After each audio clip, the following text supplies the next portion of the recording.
Bueno, buenos días, chicos. Bueno, mientras se incorporan los demás, quiero arrancar el día de hoy recapitulando un poco lo que era la parte de calibración de Vernier. Yo creo que vale la pena revisar muy rápidamente el modelo. Ya todos ustedes calibraron equipo dimensional o están en eso. Entonces yo creo que es importante revisar bien lo que es la parte de cálculos de incertidumbre en Vernier y micrómetros y darles tal vez un poco de información al respecto. Entonces voy a iniciar con eso. Ya habíamos hablado un poco en la clase anterior de eso, pero quiero retomarlo. Y lo segundo es hablar un poco de lo que son el análisis de conformidad y lo que son las reglas de decisión. ¿Cómo sabemos si un instrumento de medida está conforme o no conforme? Ese es el objetivo de la clase de hoy. Trabajar un poco esas dos cosas. Entonces, recapitulemos. Cuando nosotros hablamos de calibración de un Vernier, el modelo que hemos establecido era este. Error de indicación era la longitud o indicación del Vernier menos la del patrón, más un término que era la indicación del patrón por su coeficiente de expansión lineal y un dt, donde este dt era la temperatura del Vernier menos el patrón, y luego un término que era L por delta T por delta alfa, donde este delta T era la temperatura del Vernier menos la de referencia, que son 20 grados Celsius, y el delta alfa, que es el alfa del Vernier menos el alfa del patrón. Ese fue el modelo que hemos visto. Cuando este modelo lo aplicamos, lo que nos va a dar es un error de indicación. Y cuando uno realiza una calibración, lo que debe reportar es la indicación del instrumento, el valor de referencia y el error de indicación. Me explico, las tres cosas.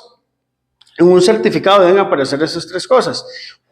Eso junto a una incertidumbre expandida. Entonces, ese es el objetivo. Ahora, hemos hablado que, por ejemplo, para el caso de un Vernier, podríamos construir un diagrama de causa-efecto, ¿verdad? Donde usted dice, bueno, en cada iésimo punto de calibración, voy a calcular un error de indicación. ¿Por qué digo iésimo? Porque usted pudo haber calibrado en 10 puntos el calibrador Vernier o el Vernier. Y en cada uno de esos 10 puntos hay que calcular un error de indicación. Entonces debemos reportar el error en cada uno de esos 10 puntos. Ahí hemos hablado que dentro de las incertidumbres podemos hacer una clasificación. Aquellas asociadas directamente a la indicación del Vernier, aquellas asociadas al patrón y aquellas que se deban a algún otro tipo de efecto, que podría ser el del cambio de temperatura, ¿verdad? Asociado a este término que está aquí, tal vez podríamos escribirla de esta manera.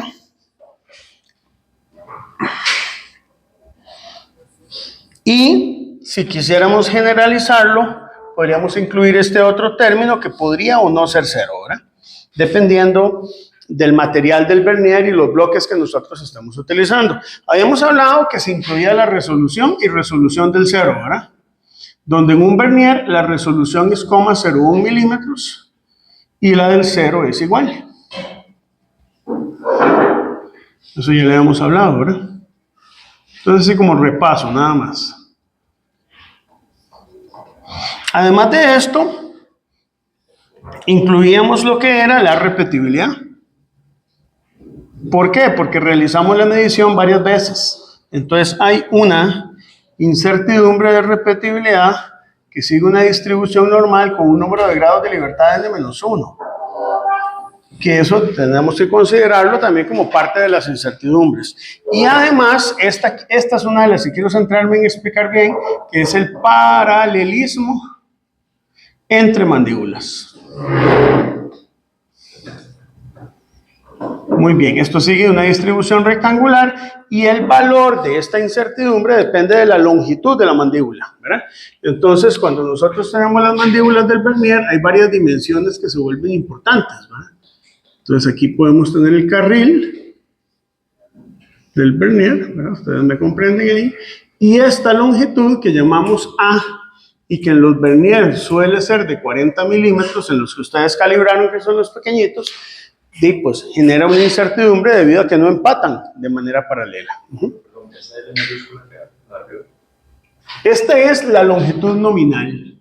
La longitud nominal es el punto nominal de calibración, que usualmente se toma con el valor del patrón, ¿verdad? Pero se llama el punto nominal de calibración.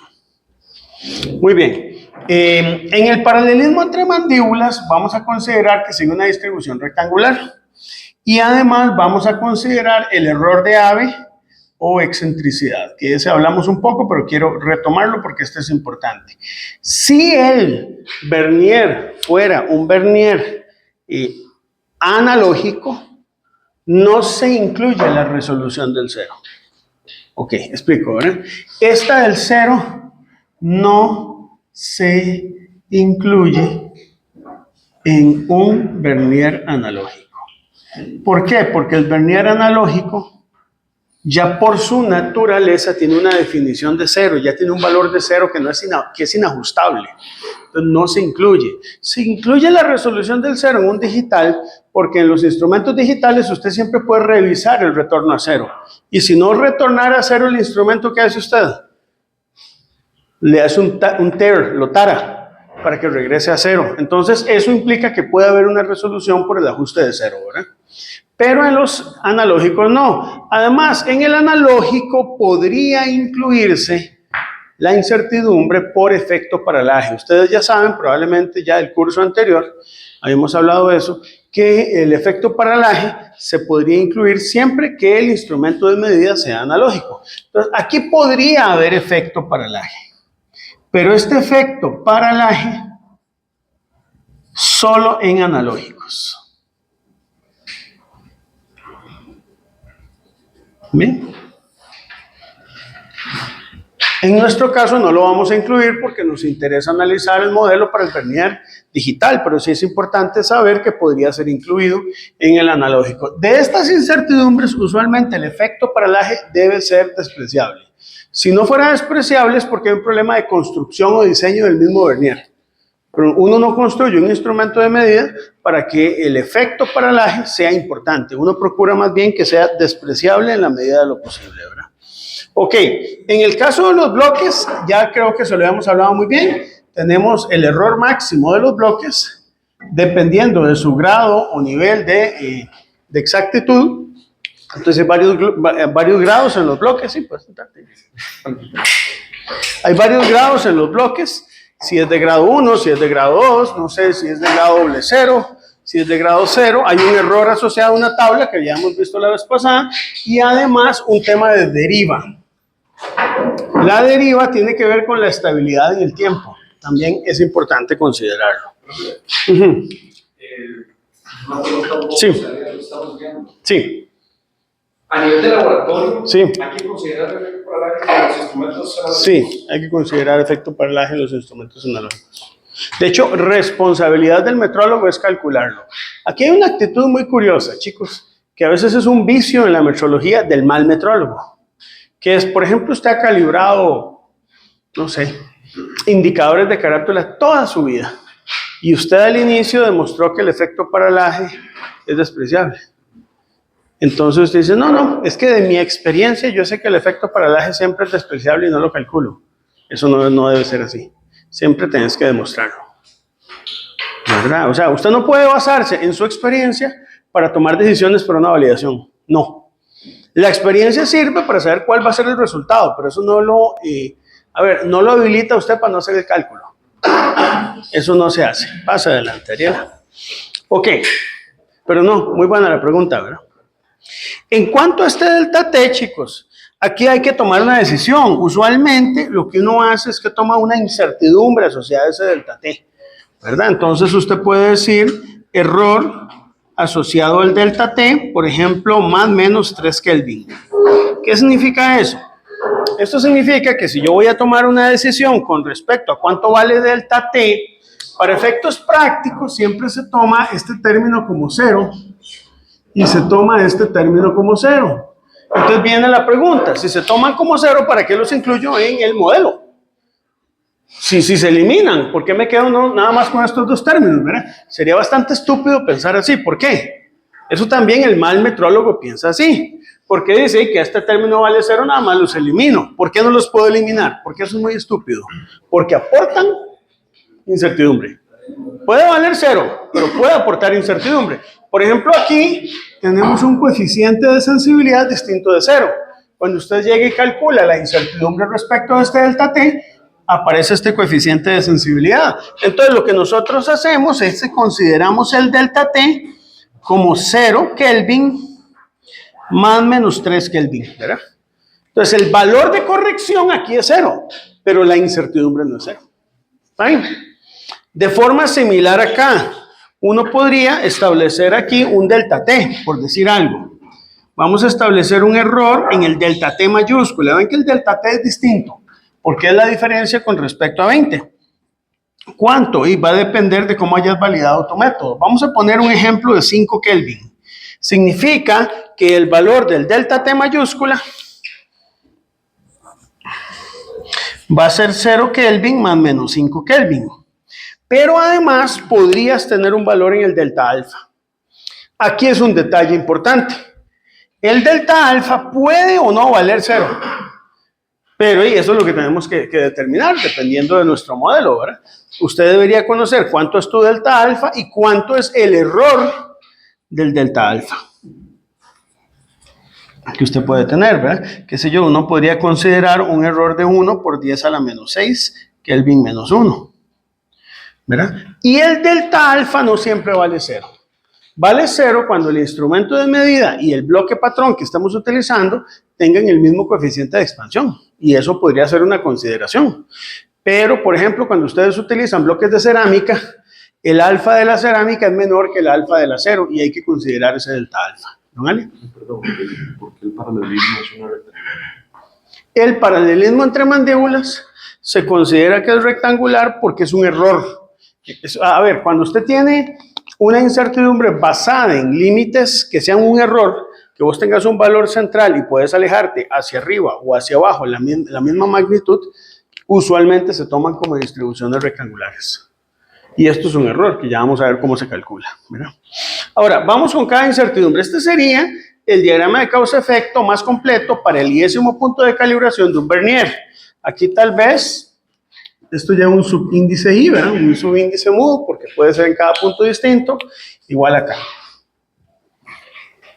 Estas dos depende un poco de qué sea lo que usted documente, pero estas incertidumbres podrían cambiar. Entonces, revisemos un poco cuáles serían esas incertidumbres.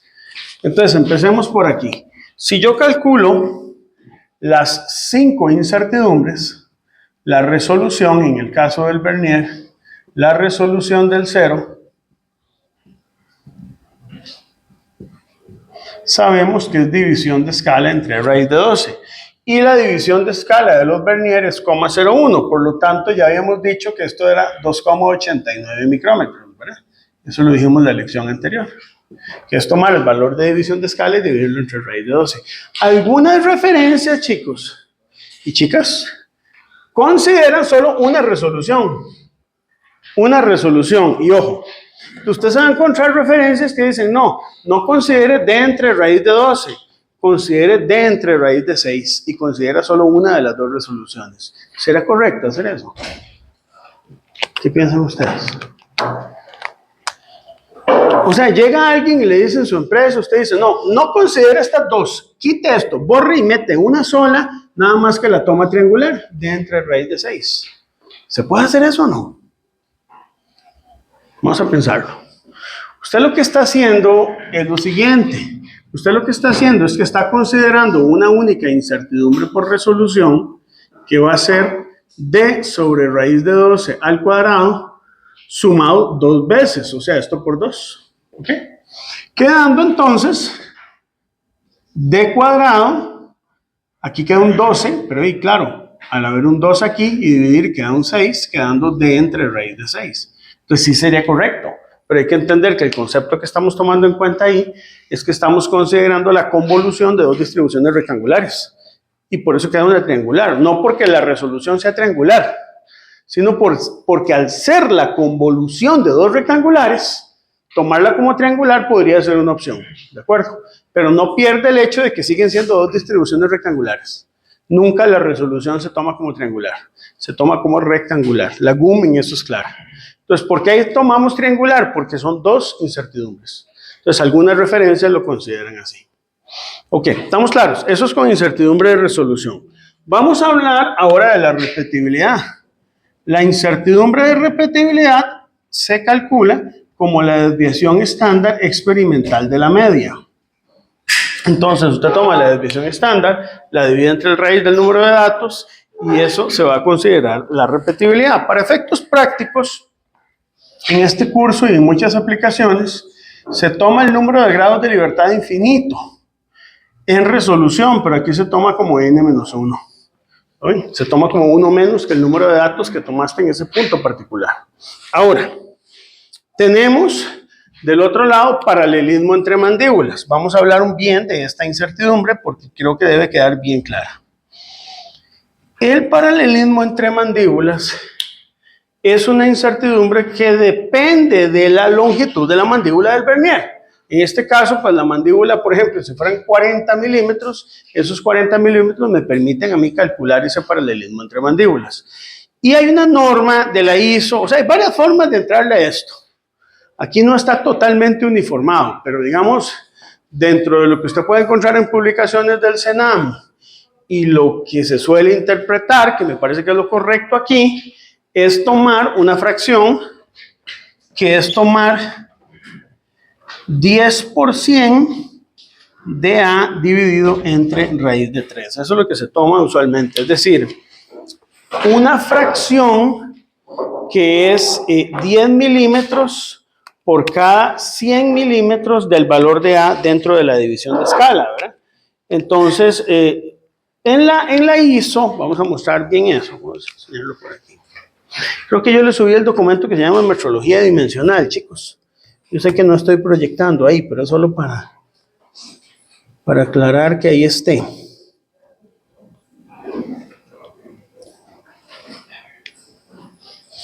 Bueno, lo pueden ver en el TEC Digital, el capítulo que se llama Metrología Dimensional, en la parte justamente de calibración de Vernier. Y ahorita hablamos de la prueba de excentricidad.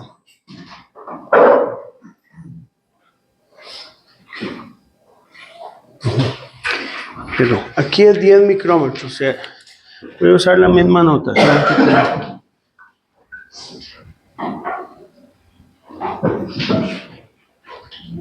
Así, ¿verdad? Realmente son 10 micrómetros por cada 100 milímetros. Entonces, en unidades del SI, si las dos las trabajamos en milímetros, este es el cálculo correcto. ¿Cómo se calcularía en este caso? Por ejemplo, si tus mandíbulas tuvieran 40 milímetros de longitud, esto sería 0.01 entre 100 por 40 dividido entre raíz de 3. Y eso nos va a dar a nosotros en milímetros, ¿verdad?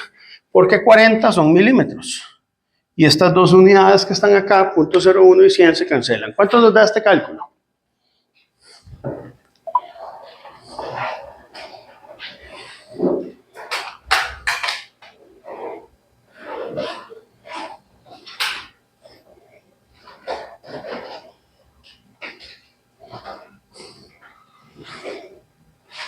Esto nos da 4 micrómetros, ¿verdad? Dividido entre raíz de 3. El numerador da 4 micrómetros, ¿verdad? Entre raíz de 3, ¿está? 2.3 milímetros. Sí, 2.31 micrómetros, ¿verdad? Porque es por 10 a la menos 3. Profe, ¿qué tanta diferencia tiene esto si se hubiera calculado la otra forma que ya sabía de calcular el error, conociendo la longitud del carril? No, es que ese es otro error, ese es el de AVE. Nosotros estamos en el de paralelismo de mandíbulas. Nos falta este, ya vamos a ese. Ve que son dos incertidumbres distintas. La incertidumbre asociada al paralelismo entre mandíbulas, si las mandíbulas son paralelas o no, al error de AVE. El error de AVE es otra fuente de incertidumbre distinta. Por eso quería revisar este ejercicio porque no quiero que hayan dudas. Este sería el paralelismo entre mandíbulas. En general, todos los Vernier que ustedes calibraron son de longitud de mandíbula de aproximadamente 40 milímetros. Entonces, aproximadamente tiene que darles ese valor el paralelismo entre mandíbulas, ¿verdad? La repetibilidad va a cambiar dependiendo del Vernier. Usualmente esta tiende a ser una incertidumbre pequeña en puntos bajos, pero en puntos altos, cuando ya empezás a no repetir, entonces puede ser que esa se incremente un poquito más, ¿verdad? Ok, ahora sí, vamos a hablar abiertamente del error de AVE. El error de AVE tiene que ver con la apertura máxima que se da por deformaciones mecánicas en el vernier. Y es un error que ya vamos a ver cómo se calcula sobre raíz de 12. Expliquemos cómo funciona o cómo se determina este error. Si yo tengo mi vernier, usualmente el vernier tiene una parte de la regla fija y otra parte que es la regla móvil.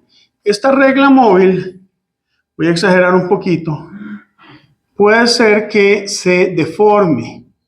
Y se deforme debido a los acabados metálicos, o sea, mecánicos, perdón, propios que tiene el instrumento de medida. Entonces, a pesar de que pudieran estar muy paralelos, cuando uno llega y coloca el mensurando o pieza a medir en cierta posición, ¿verdad?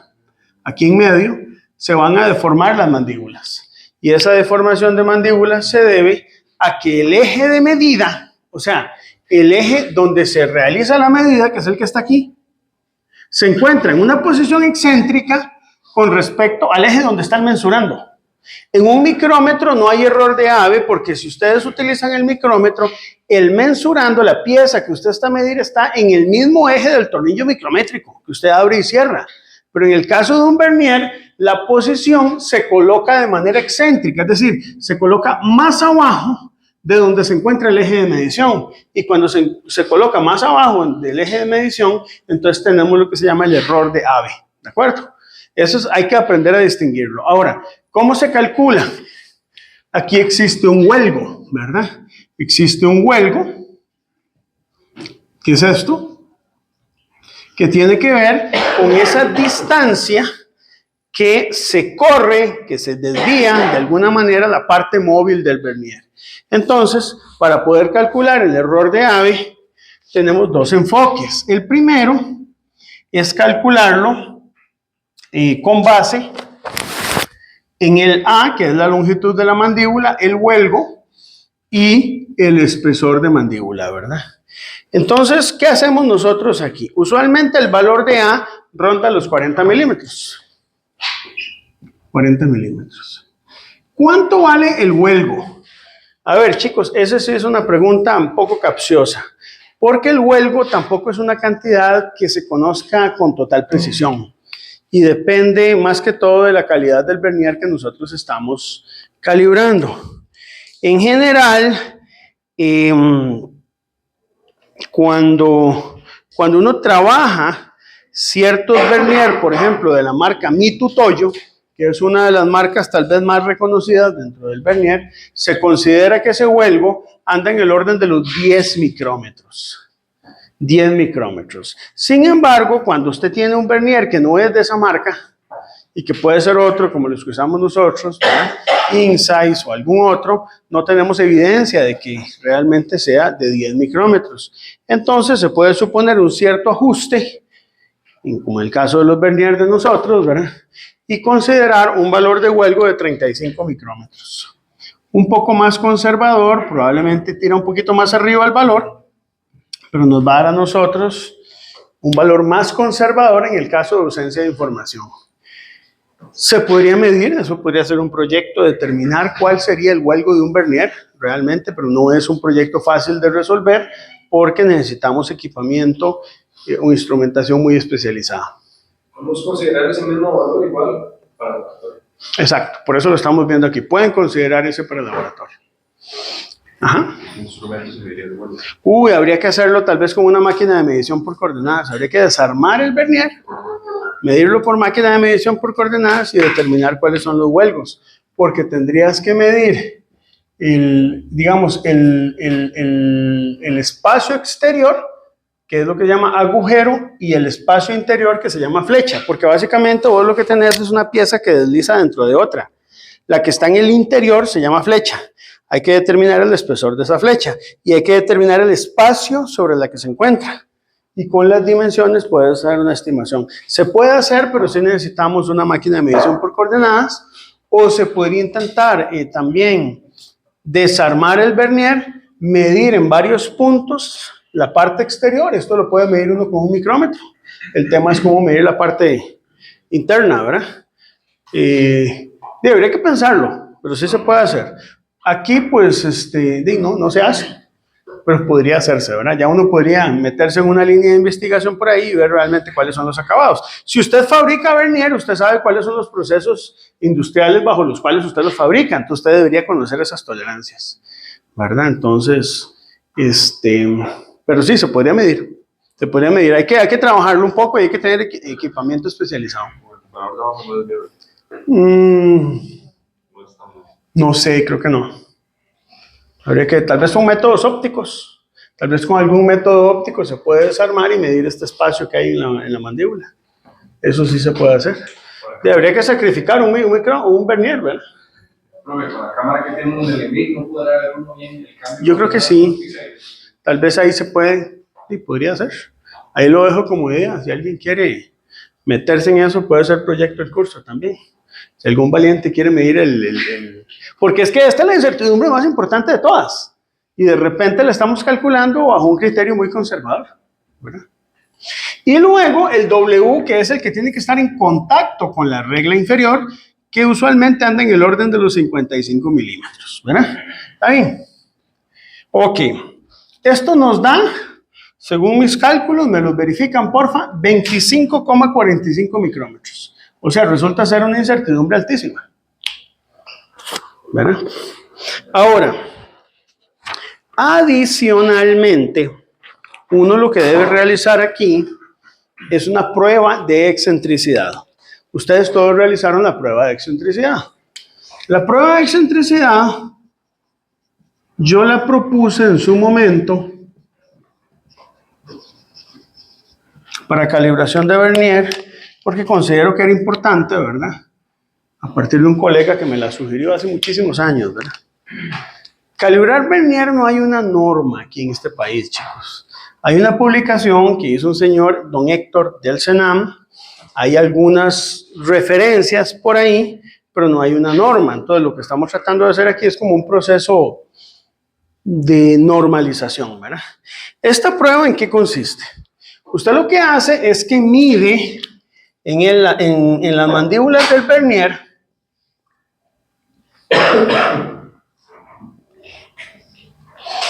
realiza una medición en esta parte, que sería la parte exterior, ¿verdad? Luego otra medición colocando el bloque en medio y una medición colocando el bloque en la parte interior. Aquí a veces se presenta una gradita. Hay que tener cuidado de no meter el bloque, digamos, después de la gradita, porque esa es donde se encuentra paralela a la mandíbula, ¿verdad?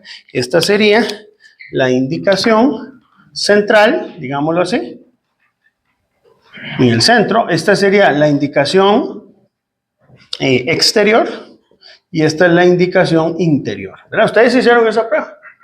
Entonces, ¿qué hace uno? Uno lo que hace es que supone que una persona que use adecuadamente el vernier va a realizar las mediciones en el centro. Entonces, ¿para qué medir en el exterior e interior? Para poder determinar el máximo error probable de excentricidad que vas a tener. Y ese máximo error probable de excentricidad lo vamos a obtener de esta manera. Usted toma, si hace la prueba varias veces, el valor promedio del centro menos el valor promedio en el interior en valor absoluto. Y toma el valor del centro y el valor del promedio exterior también y le calcula el valor absoluto. Y esto te va a dar un error. Este te va a dar el error del centro al interior y este te va a dar el error del centro al exterior. Se toma el mayor de esos dos.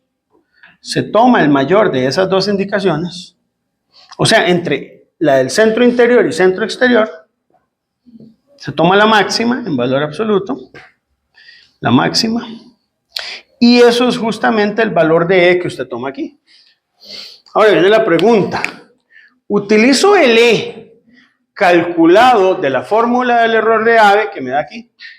¿O utilizo el E que sale de la diferencia del centro exterior e interior? ¿Cuál tomo? El que sea mayor.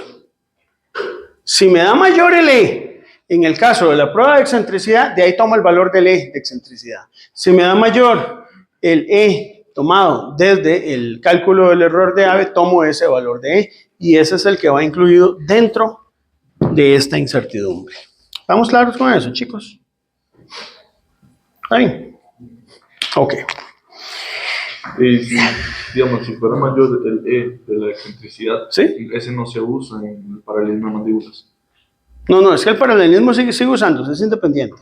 Usted el paralelismo ya lo calculó y no lo quita, este sigue siendo el mismo. Me refiero al error de Abe. En el error de Abe, o se toma el valor que está aquí, en este caso, o se toma el valor que está aquí. Solo uno de los dos, el máximo. Me equivoqué, no era en el paralelismo mandibular, era en el de Abe. Si, ¿Ah, sí? si el de Abe da si la excentricidad da mayor, el error. No, sí, no se también, toma el de arriba.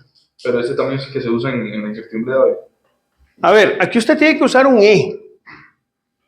¿De dónde tomamos el E? Usted tiene dos alternativas. ¿Lo calcula aquí o lo calcula aquí? Pongámosle números. Supongamos que la indicación en el centro, usted las 3 veces le dio 100 milímetros. Usted la hizo con el bloque de 100, la del centro. La del interior, digamos que usted la hizo y le dio 99.99. Y la del exterior, digamos que usted la hizo y le dio 100,02. ¿Ok? Las 3 promedio. ¿Cuánto sería el valor de diferencia del centro al interior? 0.01, porque es la diferencia en valor absoluto. Usted resta este menos este y le quita el signo. ¿Cuál sería la diferencia del centro al exterior? 0,02. De aquí a acá son 0,02. ¿Cuál tomamos de estas dos? La mayor. 0.02 milímetros, que serían 20 micrómetros. Y aquí da 25. ¿Cuál tomamos? Esta de aquí. Se calcula aquí con 45 micrómetros entre raíz de 12 y no con la de abajo. ¿Está bien? Ahora, si esta me da mayor, me hubiera dado 30 micrómetros, entonces no uso esta, sino uso 30 micrómetros. ¿Estamos de acuerdo con eso? Se usa la mayor. Entonces, si este fuera el caso, ¿qué sería lo que habría que colocar aquí? Habría que colocar 45 micrómetros entre raíz de 12. ¿Cuánto nos da eso? Hay que dar un valor relativamente alto.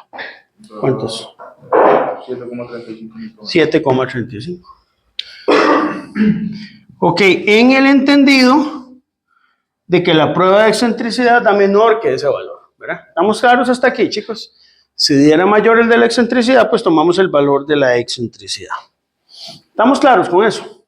Existe una incertidumbre por efecto paralaje que no se ve en el caso de los vernieres que sean digitales, pero sí aparece dentro de los vernieres que son de carácter analógico. Hay un documento, se los voy a subir aquí, y lo pueden ver en el resumen que les preparé de metrología dimensional, donde pueden ver el cálculo del efecto paralaje, ¿verdad? En el caso de un vernier, típicamente uno analógico tiene un nonio. ¿Qué es un nonio? Es un sistema de amplificación similar al que utilizaron los que calibraron micrómetros en pulgadas, que utilizan un nonio, que es el que permite sacar la cuarta cifra decimal en pulgadas en la 10 milésima de pulgada. Algunos de ustedes calibraron, ¿verdad?, micrómetros en pulgadas de los analógicos. Eso solo miden en pulgadas. Y la última cifra se puede obtener a partir de una escala de nonio que va de 0 a 10, donde tienes que apreciar cuál es el más cercano. Algo parecido ocurre en los vernier.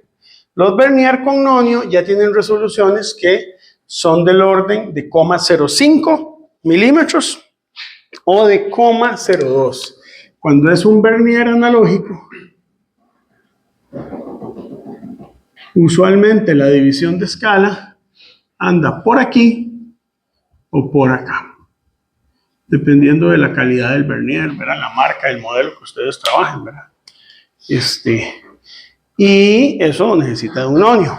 Este nonio aquí tiene una altura. Esta altura ya está determinada por norma.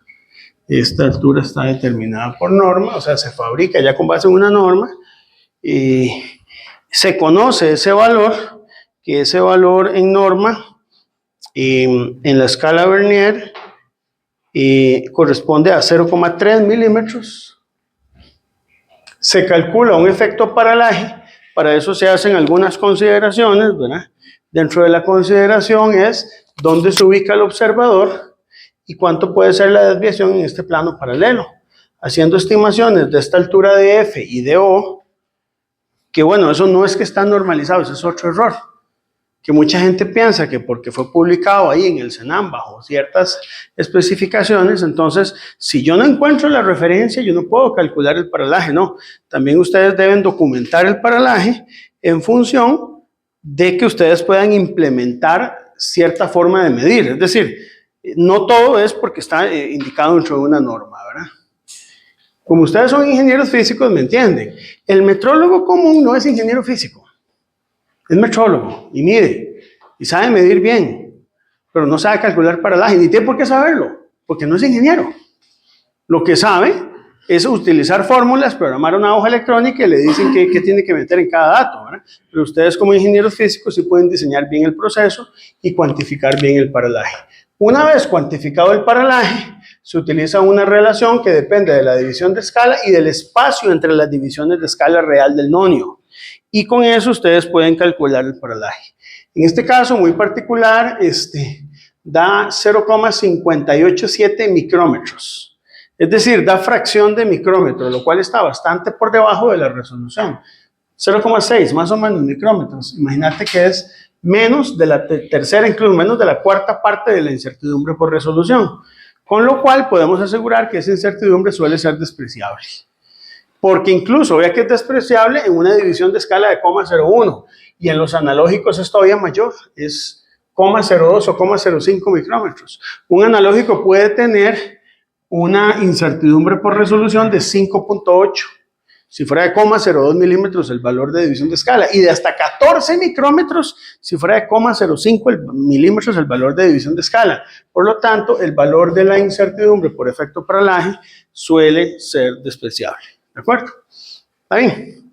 Entonces, en el caso de nosotros, pues para efectos de laboratorio no usamos vernieres analógicos, pero sí deberían ustedes ser capaces de poder incluir esta incertidumbre si fuera necesaria.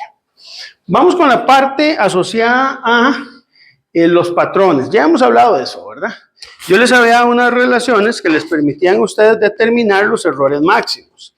Los errores máximos, ¿de dónde los vamos a tomar, chicos? De las tablas de errores máximos que tenemos para cada uno de los bloques. Volvamos a verlos aquí, tal vez. Lo apagué, pero yo creo que lo vamos a seguir usando. Eso del problema de mandíbulas, eso proviene de un defecto de fábrica. Es una limitación del fabricante. Digamos, no es tanto un defecto, o sea, bueno, sí, es un defecto, porque uno puede hacer mandíbulas perfectas. Entonces siempre va a haber, digamos, las mandíbulas de un vernier, realmente, por más que usted las ajuste, puede que tengan una pequeña luz aquí encima. ¿Ves? Tienen una luz aquí. Pueden tener un poquito de desviaciones hacia arriba, hacia abajo, debido al efecto del borde, el desgaste, del esmerilado de superficies. Entonces, eso es lo que se considera ahí, ¿verdad? Y este factor de 0,01 milímetros, entonces 100 milímetros, ¿de dónde estudiamos? De la norma ISO, justamente, ¿ves? Hay una norma ISO por aquí, que es, ya le digo cuál, para no dejarlo ahí, es esta, la ISO 3599. La ISO 3599 de 1976, que nos habla del acabado de las mandíbulas de un vernier. De ahí lo podemos tomar, ¿verdad? Esto, chicos, algunos lo desprecian, pero no necesariamente es despreciable, ¿verdad? El cálculo que yo les presento aquí es tal vez el más completo que puede haber, ¿verdad? Hay consideraciones que se pueden hacer. En algunos casos, algunos de esos términos podrían despreciarse, ¿verdad? Pero si no tengo evidencia, yo prefiero no hacerlo. Vamos aquí a lo que son los bloques, chicos. Los bloques tienen un grado.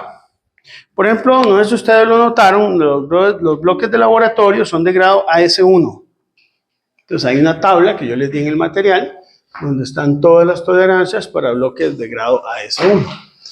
El AS1 es grado 1. ¿Verdad? Entonces, dependiendo del valor en pulgadas, cuando los bloques están con longitudes nominales en pulgadas, uno lo que hace es tomar un error máximo, ¿verdad? Entonces, por ejemplo, para un bloque que es de 0,05 pulgadas hasta 0,4 pulgadas, Si es grado 1, aquí tenés dos valores. ¿Cuál de los dos tomamos? El que dice las desviaciones límites desde cualquier punto, el mayor de estos dos, no el de tolerancia de variación. Voy a explicar qué es eso. Por ejemplo, voy a exagerar. Si esto es un bloque construido, ¿verdad? Más o menos los bloques nunca son paralelas las dos caras. Siempre hay una que es un poquito distinta a la otra, ¿verdad? Entonces, ¿qué pasa? Puede ser que esta sea la tolerancia. De aquí a acá. Este es el valor central que tiene el bloque, por decir algo. Si es un bloque, digamos, de 0.4 pulgadas, de aquí hasta acá tiene 0,4 pulgadas. Me disculpan el sistema inglés, por eso se fabrican los bloques, ¿verdad? Pero la desviación que vas a tener, y esto es importante que lo anoten, que quede grabado ahí, va a ser la máxima desviación que vos vas a tener. Estos 8 micropulgadas pueden ser hacia arriba, micropulgadas,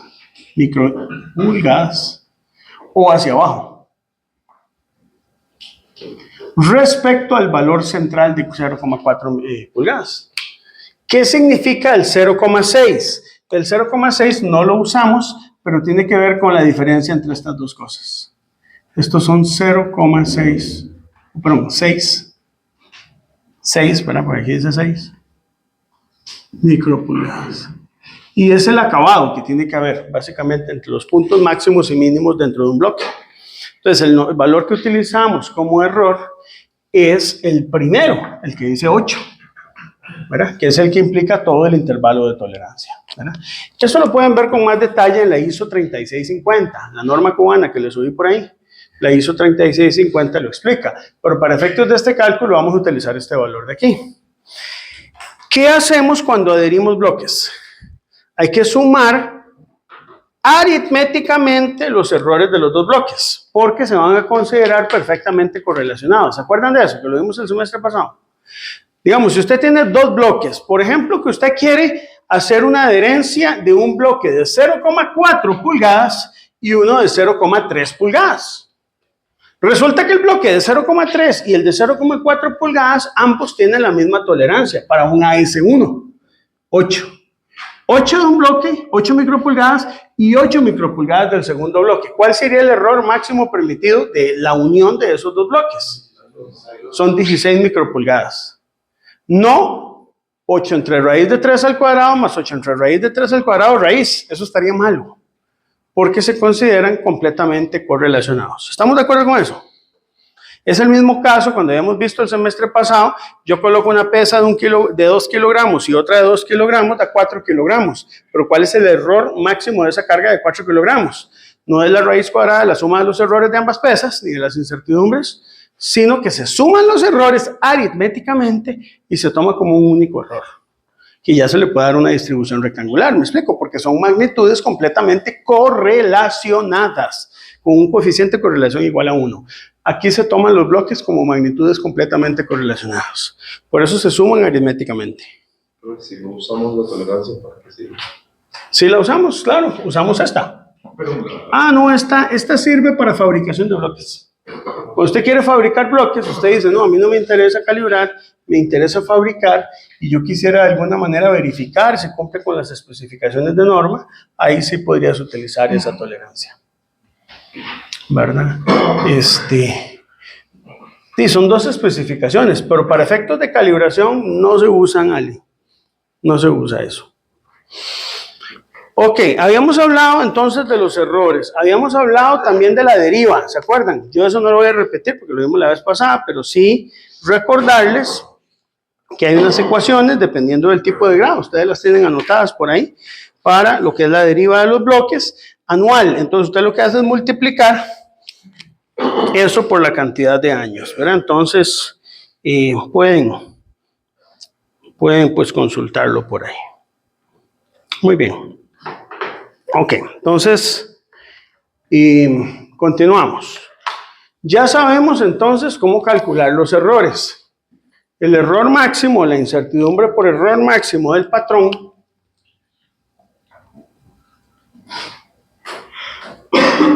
va a ser la suma de los errores de los patrones entre raíz de 3. ¿Por qué suma? Porque usted puede tener 2 o 3 bloques en adherencias, ¿verdad? ¿Está bien? Luego hay que considerar aquí, chicos, si hay varios bloques, una incertidumbre por adherencia. Si es que se hicieron adherencias. ¿Cuánto consideramos a nivel de incertidumbre por adherencia? Vamos a considerar un micrómetro, 0,001 milímetros. Es un valor razonable. Eso está discutido, chicos. Mucha gente habla de cuánto hay que poner en ese valor. Todo el mundo tiene claro que hay que sumar las adherencias. Si usted tiene dos adherencias, una adherencia más la otra adherencia, ya no es un micrómetro, son 2 micrómetros. Y si usted uniera más bloques, puede generar una mayor cantidad de adherencias. En algún momento un grupo de estudiantes para este curso estuvo midiendo la capa de adherencia entre bloques utilizando bergamota y utilizando aceite de vaselina neutra, utilizando bloques de acero y utilizando bloques de cerámica. Y llegó a la conclusión que prácticamente es de 1 micrómetro la capa, pero que funcionan mejor los bloques de acero que los bloques de cerámica. Que se cree que por la elasticidad, el acero es un poquito más elástico, entonces tiende a pegarse mejor. Pero creo yo que tiene que ver también con el acabado superficial. Es más fácil darle un acabado superficial al acero y un endurecimiento con carburo de tungsteno en los bordes que tal vez en cerámica. Pero bueno, eso es un problema abierto. Alguien podría llegar y querer medir cuánto es la capa de espesor de adherencia. El tema es que la adherencia tiene que incluirse como una capa de adherencia, por ejemplo, 0,001 milímetros entre raíz de 3. Pero si fuera necesario, si hay varias capas de adherencia, este valor se multiplica por el número de adherencias o la cantidad de adherencias. ¿De acuerdo? Si usted tiene 2 adherencias, usa eso por 2. ¿Verdad? Ok, y la deriva se calcula justamente con las relaciones que habíamos visto la vez pasada, ¿verdad? Entonces, dependiendo de la cantidad de años, usted puede calcular una deriva. Entonces, esa deriva entre raíz de 3 es una deriva anual, la que usted calcula con las formulitas que yo le había dado la vez pasada. Usted calcula eso por la cantidad de años y obtiene la deriva total de los bloques. En general, estas 3 incertidumbres deberían ser pequeñas con respecto a las que usted obtiene del vernier. Deberían ser pequeñas, ¿verdad? Si es un micrómetro lo que usted está calibrando, esas incertidumbres no necesariamente son pequeñas, especialmente si el micrómetro que usted tiene es un micrómetro digital.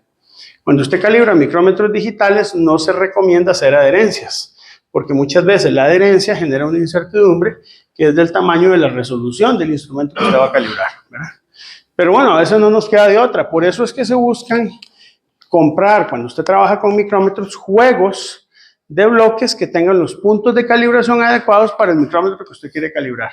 Usted puede conseguir bloques, por ejemplo, si vas a calibrar micrómetros de 0,1 pulgada, con valores de décimas de pulgada, de 0,1, 0,2 hasta 0,9, incluso 1 pulgada, sin adherencias, para que puedas generar un valor del patrón sin incluir adherencias, ¿verdad?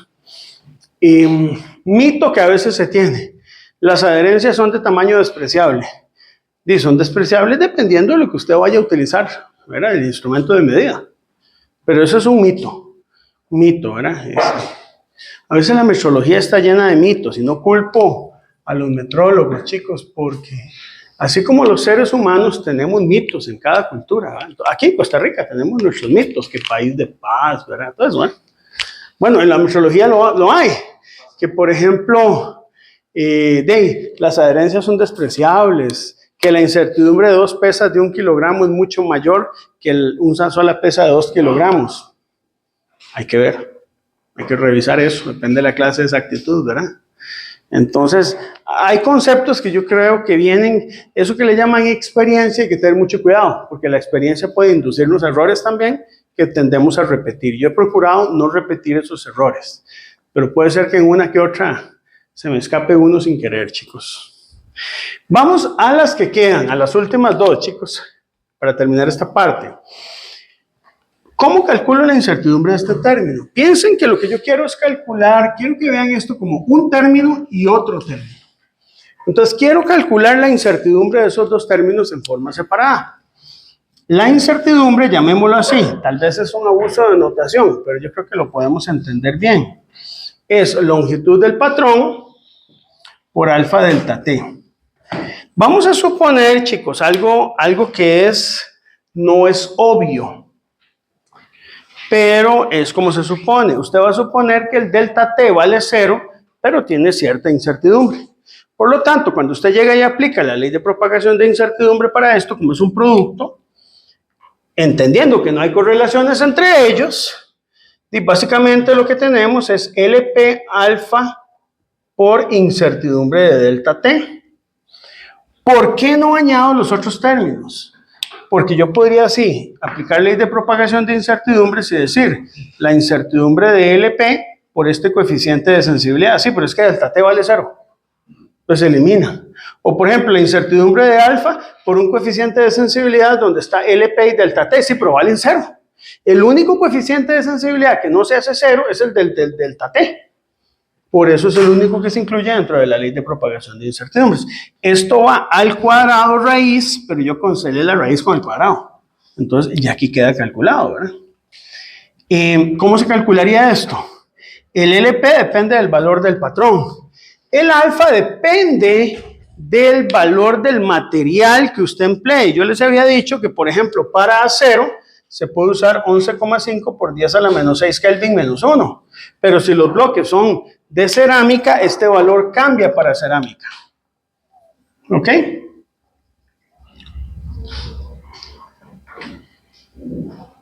Y hay que usar el de la cerámica. Ahí está en la guía, ¿verdad? Y la incertidumbre del delta T serían los 3 Kelvin entre raíz de 3. Y el valor del LP va a depender de cada punto de calibración. Entonces no es lo mismo calibrar en 100 milímetros que calibrar en 150 o calibrar en 5 milímetros. En un valor más pequeño de LP, la incertidumbre por expansión térmica es más pequeña. Perdón, estas 3 incertidumbres de arriba tienen Estas 3 incertidumbres de arriba podemos considerarlas con un número infinito de grados de libertad, ¿correcto? Calcularlas responsablemente, nada más. Si usted ve que alguna de ellas no le está calculando responsablemente, pues sí puedes aplicar el concepto de incertidumbre, pero eso es lo que procuramos no hacer. Tratamos de que nuestra incertidumbre sea conservadora. En el caso de este término, chicos, el otro que tenemos, que es el L por delta T por delta alfa, como el delta T vale 0, el único término que no se nos anularía sería este. Pero, ¿qué es lo que pasa, chicos? Aquí ocurre una cosa. Es cuánto supones en el delta alfa, ¿verdad? Y aquí no está muy, digamos, el criterio no está totalmente homogenizado, pero en general, si los bloques que usted emplea son cerámicos, y el vernier usted supone que es de acero, o al revés, usted tiene unos bloques de cerámicos y el vernier es plástico, y este delta alfa puede ser importante. ¿Cuánto vale ese delta alfa? Y depende de la información que usted tenga. El L es el L nominal, es decir, si estás calibrando en 100 milímetros son 100 milímetros, si estás calibrando en 2 pulgadas son 2 pulgadas, ese es el valor nominal. El delta alfa va a ser la diferencia en valor absoluto del alfa del vernier y el alfa del patrón, ¿verdad? Que puede andar en el orden de 1 por 10 a la menos 6, esa diferencia. Y el delta T, por ejemplo, 5 Kelvin entre raíz de 3. Entonces, uno tiene que estimarla en función de la información que tengamos. Si el alfa del vernier es de acero y el alfa del patrón es de acero, puede ser que esa incertidumbre se elimine, ¿verdad? Y se desprecie, ¿verdad? Este es el modelo que propongo, ¿verdad? Evidentemente hay una cuestión personal dentro de este modelo que, a ver, es imposible enseñar sin el sesgo de mi experiencia personal, ¿verdad? Pero es, digamos, que un modelo lo más completo posible. ¿Qué tenemos que hacer ahora? Calcular una incertidumbre del error, como la raíz cuadrada de todo eso, ¿verdad? La resolución del cero, la repetibilidad, el paralelismo entre mandíbulas, el error de ave. Mira, todo esto va dentro de la raíz. Y sigo aquí, ¿verdad? La incertidumbre del error máximo de los bloques. La incertidumbre de la deriva de los bloques. La incertidumbre de la adherencia de los bloques. La incertidumbre de la expansión térmica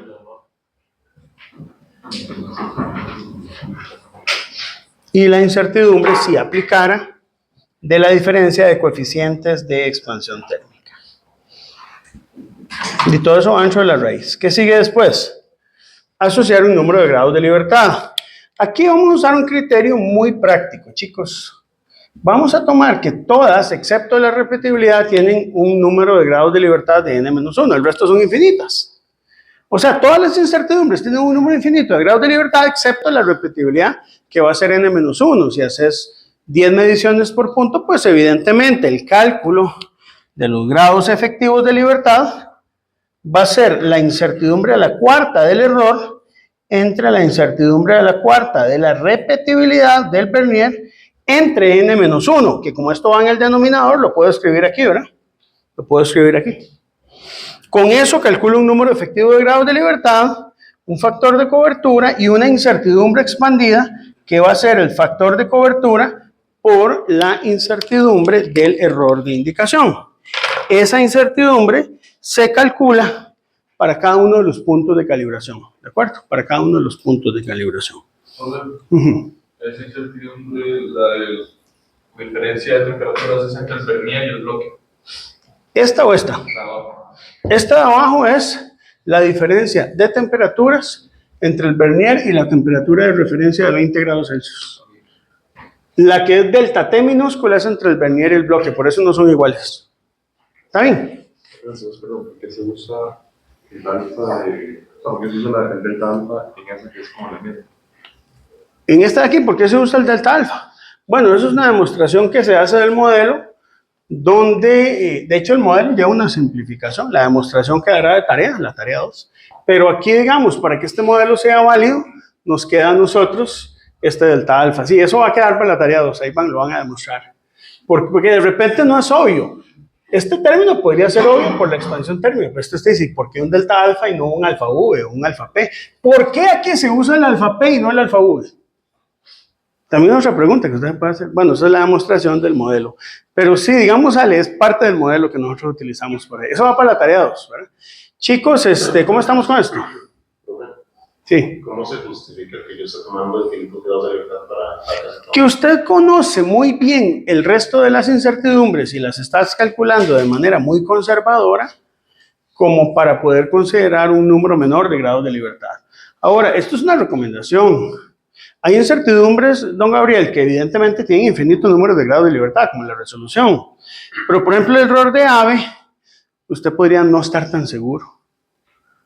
O la expansión térmica, usted tal vez no está tan seguro de estos cambios de temperatura porque no los ha medido bien. Ahí se podría utilizar algún otro número de grados de libertad determinado con aquella relación de un medio de la incertidumbre relativa a la -2.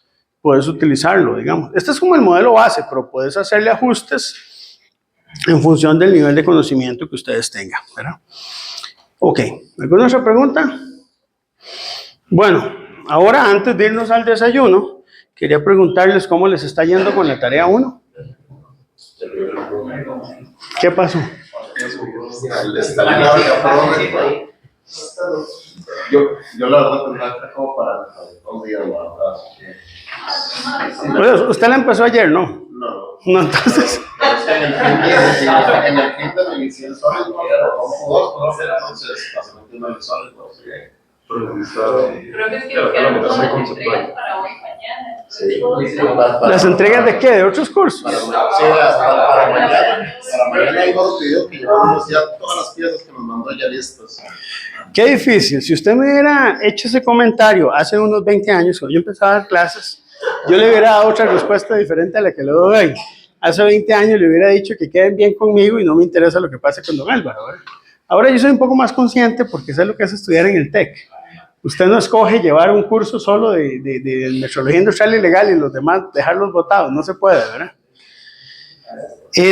Bueno, chicos, hagamos una propuesta, Hay que hacer una corrección en la tarea, que ayer me la dijo creo que don Alejandro, que es en el número de Avogadro, creo que de las unidades divinas, que es 1 mol a la -1. Este -1 no lo puse. Pero déjalo. Ya lo terminé. No, hay que usar un mol a la -1. Igual no va a cambiar mucho, pero sí hay que hacer la corrección. Ahora, ante esa corrección y que yo sé que tienen que hacer otras cosas, compu con Álvaro ya no está tan jamón, ¿verdad? Demos la tarea el jueves, ¿te parece? Si alguien la tiene, la puedo entregar hoy, no hay problema. Ya está abierto el TEC digital. Pero démosle chance el jueves. Ya si no puedo darles más tiempo porque se viene encima la tarea 2 y tengo que ponerle fecha al primer parcial. Todavía no la tengo, pero la voy a definir seguramente el jueves. Ya les hablamos de una fecha que nos vaya a ser factible. Viendo cómo está la situación, chicos, va a ser complicado hacer exámenes lunes. Si no es por consejo, es porque hay otro curso que se está impartiendo aquí los lunes que algunos de ustedes están llevando. Bueno, no sé, creo que fue Susana la que me había dicho. No sé quién era el que llevaba ese curso los lunes. El de emprendedores era, o no sé. Hay un curso que tenía. Bueno, si no lo hago el lunes. Sí, creo que se daba los lunes. Pero ¿O cuál era? No se dan en las veces. Sí, pero se dan los lunes. ¿Me explico? Entonces, si yo pongo un examen a las 8 de la mañana, van a faltar. Y si lo pongo en la tarde, no puedo dar clases a las 4, que doy laboratorio de metrología. Se enreda, chicos. Entonces, creo que los voy a tener que hacer venir un sábado. Y van a hacer 2 exámenes, yo les voy a avisar con tiempo bien cuándo va a ser. Y la ventaja con sábado es que se puede dar un poquito más de chance, ¿verdad?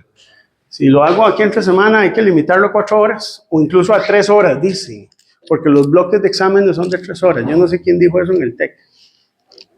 ¿Usted sabe qué es un examen de 3 horas de un curso mío?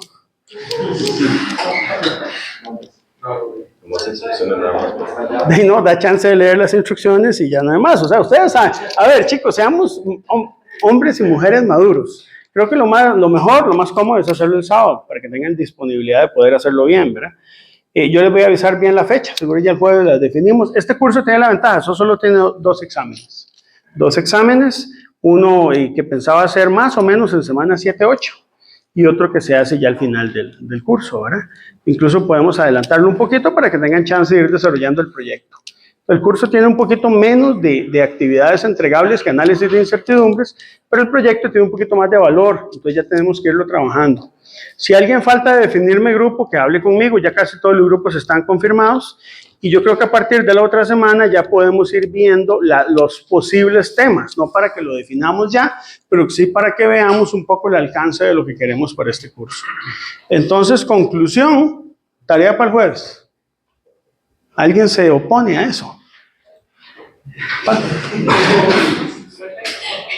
Y ya no puedo dar más, chicos.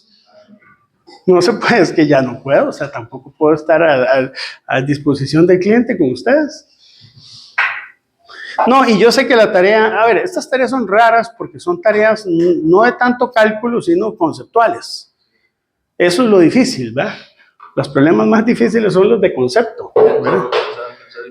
Y parte de lo que yo he buscado en esta tarea, chicos, es 2 cosas. Una, que vean que inventar o construir un sistema de unidades no es así tan fácil.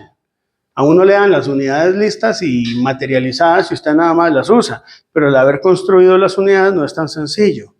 Y lo segundo es que a pesar de que puede ir un poco, a pesar de tener pulguitas y cositas que no nos gusten, evidentemente el sistema internacional de unidades es superior al sistema inglés y al CGS, espero yo que lo sepan, ¿verdad? Con el CGS creo que todo va bien en unidades mecánicas.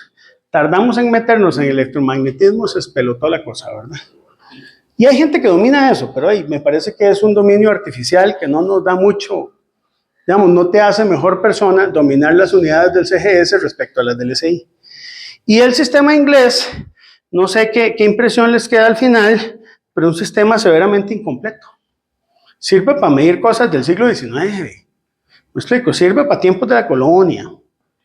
Pero usted quiere hacer metrología del siglo XXI, definitivamente el sistema inglés es muy deficiente. Y eso es lo que yo quisiera que quedara para los defensores del sistema inglés. No sé si hay aquí queda algún sobreviviente defensor del sistema inglés que se le va a respetar, pero no sé si aquí queda alguno. ¿Y del CGS? Usted rola, ¿no? Usted sigue utilizando el sistema internacional. ¿Cómo le fue con los rótulos bien escritos? No les costó encontrarlos, ¿no? Es que eran mal escritos. ¿Ah, sí? Y sí, por eso. Hay que buscar uno mal escrito y corregirlo. Ah, ok. Es que sí, pues yo recuerdo que usted ha dicho que había buscar que estuvieran bien, pero de esa revés también. Sí, sí, más bien, ahí está el enunciado. O sea, usted lo que, si está bien escrito, no sirve para la tarea, Ok. que hay muchos bien escritos. Ahora hay que buscar uno que esté mal escrito y proponer la corrección. Yo creo que hay. No me cuenta, por ejemplo, hablando de botellita. En Sí. 18. No, es que le quité la etiqueta, señor. Ah, no, ya se la quitó usted. Pueden buscar, la idea es que sea producto empaquetado. Me explico, que sea producto que se vende comercial, que pueda ser, por ejemplo, galletas, azúcar, arroz, frijoles, no sé, una botella de estas como las que usted compra ahí, no sé, una botella de aceite, no sé, un estañón, un bastón, como vimos, cualquier cuestión que utilicemos dentro del espectro comercial, ¿verdad? Solo ese, por ejemplo, es que las botellas dicen mililitros. Sí, pero mililitro es SI. SI. El mililitro es SI. Ajá. Por ahí me ha preguntado Pablo, no sé, no, ¿verdad? Que si el mililitro es del SI, sí, se puede utilizar. Mayúscula, ¿verdad? O minúscula, pero tiene que ser consistente. Puede ser minúscula. Usted puede poner mililitro en minúscula o mililitro con L mayúscula. Cualquiera de las dos convenciones es correcta. Siempre y cuando se hagan caracteres romanos rectos, para que no se embarquen con eso. Una pregunta, todas las iniciativas que estamos viendo, yo vi que usted para el error máximo permitido del bloque se utiliza una tabla, si es Sí. 0 o 1. O uno o la que fuera. Pero, ¿y el certificado de calibración de los bloques que ya tenemos? Usualmente los certificados lo que tienen es una inspección que te dice que los valores de la tabla son correctos. Pero dependiendo del tipo de control que usted tiene, hay laboratorios que calibran cada cierto tiempo los bloques y en vez de usar los errores máximos permitidos, utilizar las incertidumbres del certificado. Eso también se puede hacer. Si tuviéramos mejor información, podríamos también hacerlo de esa manera. Pero en el caso de un vernier no vale la pena, porque esta incertidumbre es muy pequeña. Entonces ya refinar eso se puede hacer, porque con eso usted, digamos, ya un micrómetro lo puede calibrar y mejorar la incertidumbre. Pero para este caso podría que no valga la pena y no tengo suficiente información para confiar en el error máximo declarado por el certificado, porque ese certificado ni siquiera tiene incertidumbre, solo tiene error, tiene desviación. Y lo que hace es confirmar el error máximo permitido. Por ejemplo, esta etiquetilla. Aquí digamos, bueno, aquí hay dos errores, ¿verdad? Que aquí pone gramo como GR y las dimensiones las pone 21 por ahí está. 22. ¿Contaría como un error o contaría como...? No, eso es como un error porque es una etiqueta. Ok. Sí, no, si una etiqueta tiene 10 errores, vale por uno, Julián. ¿Me explico? O sea, usted toma la etiqueta y señala los errores, eso es uno. Sí, ahí puedes utilizarla. Tómale foto y le hace la corrección. Ya hay uno, ya faltan 9, ¿eh? Chicos, 10 minutos para que nos despejemos y venimos a hablar un poquito. Son las 8:42, 8:52 exactos y terminamos 9:20.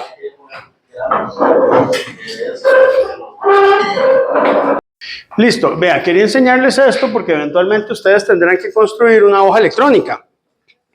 Entonces, parte del proceso, por ejemplo, en el curso de laboratorio, todos aquí están llevando laboratorio de metrología, ¿verdad? Y es paralelo a este curso, ¿verdad? No sé si está como por requisito, yo creo que sí, ¿verdad? No está. Ah, ok. O sea, este no lo puede llevar sin lab. Ah, el lab no puede llevarlo sin esto. Bueno, está bien. Entonces, ven, aquí por ejemplo yo construí una hoja electrónica que es la que usamos para emitir los certificados de nuestro laboratorio, ¿verdad? Con los datos de prueba de excentricidad, los bloques empleados, los datos tomados, las condiciones ambientales, que no son tan relevantes, pero lo son, el error de AVE y un presupuesto de incertidumbres. Más o menos esta es la forma que tiene un presupuesto de incertidumbres, ¿verdad? Vamos a... Un presupuesto de incertidumbres es una tabla en la que vos tenés, bueno, para cada punto nominal de calibración una indicación del instrumento, una longitud de referencia, un error de indicación. Y tenemos todas las incertidumbres: repetibilidad, resolución del cero, resolución, excentricidad, aquí se me fue una E de más, paralelismo entre mandíbulas, error máximo, deriva, adherencia y expansión térmica. Particularmente este presupuesto no tiene la incertidumbre del término 1 delta T delta alfa, porque el delta alfa era 0.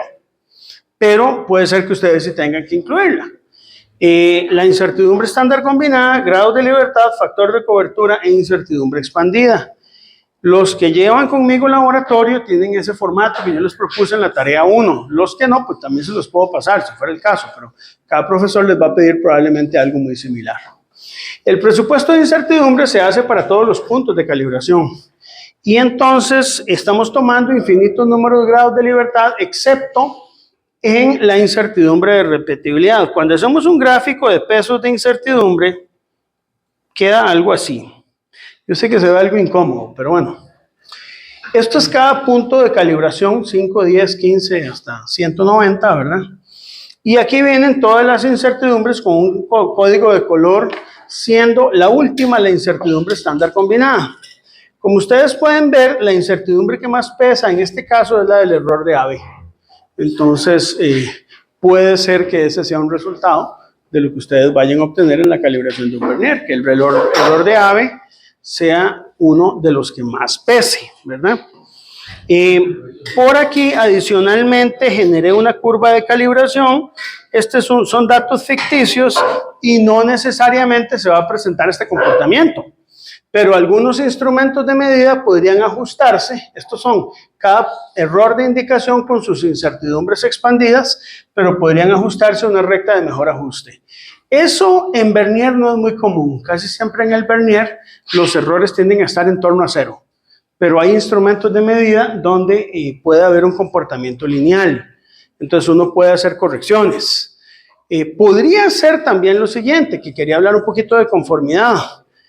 Existen reglas para saber si un instrumento está conforme o no conforme. Por ejemplo, si el fabricante dice que el error máximo de ese vernier es 0,05 milímetros, entonces la banda superior va a andar por aquí, la voy a repintar. Y la banda inferior de menos 0,05 va a andar por aquí. Es evidente que todos los puntos se encuentran por encima de esta banda, pero aquí queda parte de la incertidumbre por fuera. Aquí no es tanto, pero aquí sí queda una parte por fuera. Entonces usted pregunta, ¿qué hacemos? ¿Estará conforme o no conforme ese vernier? Podríamos decir que está conforme hasta 150 milímetros y tal vez el último punto no. Sí, también puede ser una conclusión. Ese último punto queda en duda. Y por lo tanto necesitamos de alguna manera establecer criterios de conformidad. Hay un criterio de conformidad que nos dice a nosotros que eso puede estar conforme porque usted toma la decisión solo con base en el error. Y no está del todo correcto, pero no está del todo incorrecto. Podría ser que más bien caigamos en lo que se llama conformidad condicional, que es lo que se llama, ese punto está conforme condicionalmente. Y es porque parte de la incertidumbre sale. Cuando uno va a procesos como inspección en RITEVE, por ejemplo, ¿cuál criterio creen que se usa? ¿Este punto estaría conforme o no? Este se considera conforme. La incertidumbre juega a favor del cliente, ¿verdad? ¿Está bien?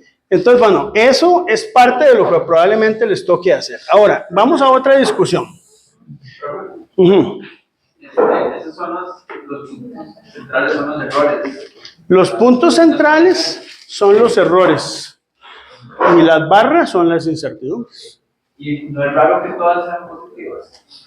Las que los errores. Podría ser raro también. Podría ser que algunas sean negativas y otras positivas, o podría ser que todas sean negativas. Eso depende de cada instrumento. Hay instrumentos que tienden a tener derivas hacia arriba. Entonces acumulan suciedad, todos sus errores tienden a ser positivos. Por ejemplo, ciertas pesas. Y hay instrumentos que más bien tienen desgastes. Entonces tienden a medir menos que el patrón y sus errores pueden ser negativos. Sí, cualquiera de las situaciones puede presentarse. Esto es ficticio. Y sí, puede ser que yo me inventé datos y están un poco raros. Pero es totalmente ficticio, no necesariamente de una calibración real, ¿verdad? Es solo para efectos de mostrar que podría haber linealidad. Corrección. ¿Por qué se usa para comparar con los errores más conocidos? Sí. ¿Hay otra cosa que se puede utilizar? En algunos casos, la desviación estándar en balanzas Porque entonces la balanza, a veces el fabricante te da un máximo de desviación estándar. Usted hace la prueba de repetibilidad y compara su desviación estándar con la que dice el fabricante. A veces se da ese valor. Pero lo típico son los errores máximos permitidos. ¿Don Ale? No, eso me lo pregunto. Sí. Y depende de cada instrumento, chicos. Por eso parte de lo que vamos a ir aprendiendo en este curso es aprender a analizar manuales del fabricante. ¿Qué información es la que nos da un manual del fabricante y cómo interpretarla en términos de conformidad? Ese ejemplo lo vas a compartir. No sé. Para ver, no vas a hacer. Es que es un problema. Van y se lo copian y se lo presentan así a Joana. Sinceramente les puedo compartir la imagen del ejemplo, pero yo prefiero que ustedes lo programen. Ustedes generen la programación. Pero sí les puedo compartir el PDF del documento. ¿El de la qué? Sí, este se puede hacer con los gráficos, digamos, de... Bueno, son las ideas. Pero está bien. ¿Cómo? Sí, claro, se comparte. Así usted lo genera también. Yo lo que necesito es que ustedes tengan la capacidad de poder construir presupuestos de incertidumbre de todos los instrumentos que calibremos. ¿Qué pasa si yo voy a calibrar un micrómetro? ¿Cuáles de todas estas incertidumbres de las que hemos hablado habría que eliminar? Porque en un micrómetro, por ejemplo, digital, no hay paralelismo entre mandíbulas. Ni error de ave. Ni error de ave. Entonces esas se eliminan. Y el cero, ¿verdad? ¿Cómo? Y el cero tampoco. El del cero, si es digital, sí está. Si es analógico, no. Sí. Ahora, podría ocurrir otra cosa, chicos. Todos ustedes calibraron un micrómetro analógico milimétrico, ¿verdad? Uno podría utilizar un amplificador de lupa y sacarle más resolución. Nosotros no lo hacemos en el laboratorio porque no nos da tiempo y no tengo la infraestructura.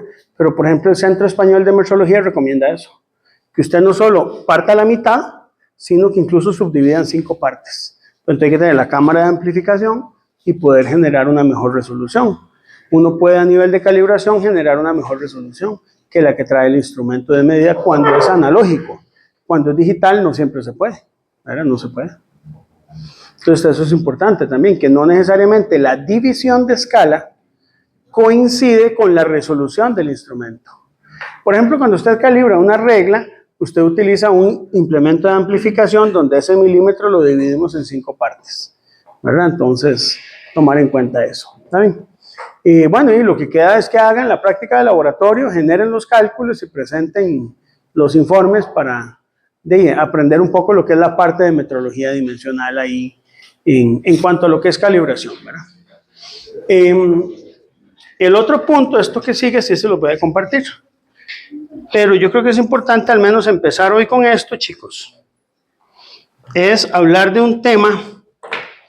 A ver, este tema no es, o sea, es tema del curso, pero está implícito dentro de metrología dimensional y es importante verlo, que es el análisis de riesgo y reglas de decisión en la evaluación de conformidad. Cuando usted tiene certificados de calibración, resultados de una calibración, una de las cosas más importantes que tenemos que determinar es si con base en esos resultados el producto que yo genero está conforme o está no conforme. Entonces vamos a hablar un poco de esa parte. Resulta que en general yo tengo una primera etapa en los procesos de evaluación de conformidad que tiene que ver con el desarrollo del proceso de medición y el cálculo de los intervalos de incertidumbre. Lo que hemos hecho hasta el momento en el curso de análisis de incertidumbre y lo que vamos a estar haciendo en el laboratorio de metrología. Ahora uno se pregunta, ¿el intervalo de incertidumbre se encuentra dentro de la región de valores permisibles? O sea, ya ahora tengo ese instrumento calibrado, conozco sus errores, conozco sus incertidumbres, ahora es permitido utilizar ese instrumento de medida con esos resultados de incertidumbre. Hubo un tiempo, chicos, en que aquí nada más en la industria se pedía que el instrumento estuviera calibrado, pero no se usaban los resultados de calibración. Ahora tenemos que usar los resultados de calibración para analizar si cumple o no con tolerancias o con especificaciones. Puede ser que sí cumpla, entonces si cumple todo bien, la conformidad puede asegurarse, se dice que el instrumento está conforme, pero si no cumple, entonces hay que ver los límites de especificación, ver si necesitamos desarrollar de nuevo un nuevo proceso de medida, si tenemos que determinar un nuevo intervalo de incertidumbres, si está dentro de la región permitida o no, y pues ver si esta prueba es una prueba inconclusa. Inconclusa sería que no puedo determinar conformidad, que es imposible saberlo, o si más bien determino que está no conforme. Es decir, puede ser que un buen resultado de medida, en vez de decirme que el instrumento está bien, me diga con mayor certeza ese instrumento está fuera de tolerancia. La metrología es para esa toma de decisiones. La toma de decisión no necesariamente va enfocada hacia si vamos a tener el valor que queremos o no, ¿verdad? Es muy interesante porque cuando usted compara esto con el aspecto político, ¿verdad? Cuando usted tiene una ideología política, usted no quiere escuchar a su rival. En ciencia no ocurre así, ¿verdad? En ciencia usted tiene que escuchar las dos partes y ver si le conviene o no le conviene, si sirve o no sirve. En control de calidad, nada gana usted que si la temperatura era 30 grados Celsius y le está dando 25, entonces usted le mete una mecha al termómetro para que marque más. Y no tendría sentido, ¿verdad? Entonces nosotros necesitamos objetividad de los resultados. Ahora, la objetividad es un problema, porque usted puede ser objetivo de muchas formas y tener resultados distintos. Eso es lo interesante.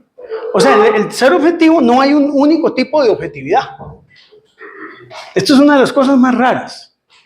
No hay un único tipo de objetividad. ¿Cómo? Si mis papás me enseñaron que el ser objetivo es solo una forma única. No, no es así.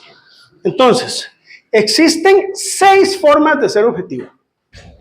Y esas 6 formas se llaman reglas de decisión. Con base en una regla de decisión, yo puedo establecer si un instrumento está conforme o no conforme. Hoy vamos a empezar a ver algunas y las otras las vamos a seguir viendo en la próxima lección. Pero vamos a empezar, por ejemplo, con esta primera. Se llama el método de exactitud de la IEC Guía 115, que es verificación de la calibración, solo errores e incertidumbre despreciable. Este primer método, chicos, ¿cuándo se usa? Este primer método se usa cuando usted utiliza como criterio de conformidad solo la medición, solo el error de indicación que hablabas, Diego. O sea, solo el error de indicación. Si ese error de indicación está dentro de los límites de tolerancia, se dice que el instrumento está conforme a esos límites de tolerancia. Pero si está fuera, el instrumento está no conforme, sin importar la incertidumbre. Este tipo de método funciona cuando la incertidumbre con la que usted mide es despreciable con respecto a las tolerancias o errores máximos. Ahora, el criterio es cuando una incertidumbre es despreciable respecto a una tolerancia. El criterio no lo dice. Eso tiene que establecerlo uno. Sin embargo, mi recomendación o premisa, si tu incertidumbre es un orden de magnitud más pequeña que la tolerancia, se puede aplicar este criterio, ¿verdad? Y un orden de magnitud significa como mínimo la tercera parte, ¿verdad? Ojalá la décima parte del intervalo de tolerancia, ¿verdad? Entonces, por ejemplo, si yo realizo mediciones y una medición me queda aquí, estos son los límites, esta está conforme. Pero una que está aquí está no conforme. ¿Qué pasa con esta? Bueno, aquí habría que analizar qué pasa, ¿verdad? En el caso de estas, yo tomo solo el error, está no conforme, pero aquí está conforme. ¿Qué pasa si queda en el puro límite? ¿Está conforme o no conforme? Piensa esto, se lleva el carro de Riteve, el límite son 300 micromol por mol en la unidad de gas y le dio exactamente 300 micromol por mol. ¿Está conforme o no su vehículo? ¿Qué hacemos? Está conforme. Bajo esta regla, estar en el límite es estar conforme. Si estás abajo del límite, aquí, en el intervalo inferior, está conforme, pero por encima un poquito, está no conforme. Entonces quiero que piensen, de repente esta regla suena muy beneficiosa, pero entonces quiero que piensen en esto. Usted está en un juicio, porque le dicen a usted que usted superó el límite de velocidad en carretera, que era de 90 kilómetros por hora, no Kelvin, petahenry, ¿verdad? Ok, y a usted le midieron la velocidad y estuvo a 91 kilómetros por hora. ¿Está conforme o está no conforme? Esto es una distribución de probabilidad, ¿verdad? Es decir, si usted esto lo analiza como una distribución de probabilidad, probablemente hay una probabilidad de que haya superado el límite, pero hay una buena probabilidad de que no lo haya superado. Entonces yo no puedo enjuiciarte por algo de lo que yo no estoy seguro. Entonces, por eso es que ahí no hay posibilidad con este criterio de poder juzgarte que hayas superado el límite de velocidad. Para que hayas superado el límite de velocidad, la campana gaussiana tiene que estar totalmente por fuera. Ahí sí. Ahí sí. Pero aquí queda un pedacito por dentro. Entonces hay una alta posibilidad, o baja, pero hay alguna posibilidad razonable de que usted no haya superado el límite de velocidad. Entonces yo no te puedo multar si no tengo la garantía. Y eso no lo logro con esta regla. ¿Lo ven? Por eso es que los límites de velocidad en este país se establecieron que para que usted lo multen tiene que estar 10 kilómetros por hora por encima del límite de velocidad registrado en carretera para compensar justamente esas incertidumbres. Nadie lo sabe, pero ustedes sí lo saben porque son ingenieros físicos, ¿verdad? Pero y eso porque la incertidumbre de los momentos es de 10 kilómetros por hora. Sí, se espera que el proceso de medida sea de máximo 10 kilómetros por hora. Viene otra pregunta. ¿Es realmente 10 kilómetros por hora? ¿Alguien ha hecho una validación de los dinamómetros? ¿Alguien se ha puesto a hacer un experimento? No lo sé. No lo sé. Y para eso estamos en este curso, para generar dudas y conflictos, ¿verdad? Pero no se sabe. Habría que investigar. Habría que investigar, ¿verdad? O sea, yo lo digo, no lo sé, y no lo digo con mala intención. Lo digo porque de verdad no lo sé. Yo no conozco a nadie que esté validando eso en este momento. Entonces, no lo sé. ¿Verdad? Ahora, existe un segundo criterio para determinar, y es con esto nos vamos, ¿verdad? Los otros 4 los veo el jueves, y lo vemos con ejemplos, que es que se llama el criterio de metrología legal, y se conoce con el nombre de sesgo e incertidumbre deben cumplir límites de error máximo permitido. Entonces, en esta regla de decisión, se utiliza en metrología legal, se aplica en el proceso de verificación de instrumentos de medición, elemento fundamental en la inspección de instrumentos de medición para el control legal de instrumentos de medición. Entonces, ¿qué se busca aquí? Se sigue definiendo que si el error está en el límite o por debajo de este límite, o en este límite o por encima, mientras el error está aquí, está conforme, pero adicionalmente se solicita algo. Se solicita que la incertidumbre, que es esta barra que está aquí, las barras de incertidumbre, no sean mayores a la tercera parte del error máximo permitido. Es decir, vamos a ver, si el error máximo permitido es todo este, la incertidumbre, que es toda esta, debe ser menor a la tercera parte del error máximo permitido. ¿Debe ser la parte que está afuera o todo? Bueno, puede hacerlo, no, tiene que ser del centro hacia arriba, o puedes hacerlo así. Este es el U, este es el centro de los errores, y toma esto como EMP, va a dar lo mismo. Entonces aquí la incertidumbre U debe ser menor que la tercera parte del error máximo permitido. O si quiere verlo de otra manera, U entre el error máximo permitido debe ser menor a 1/3. Entonces, te exige que está bien, que el error está dentro de los límites, pero adicionalmente la incertidumbre debe ser la tercera parte del error máximo permitido. Si cumple eso, el instrumento está conforme en metrología legal. Es una regla distinta porque añade un criterio adicional, ya no es solo el error, es el error y además la incertidumbre respectiva. ¿Me explico? Ok. ¿Cómo estamos con eso? Hay más criterios, los vamos a ver en la próxima lección. Y no hay uno como que yo diga cuál es el recomendado. No, es que depende de lo que usted esté midiendo. ¿Verdad? ¿Preguntas?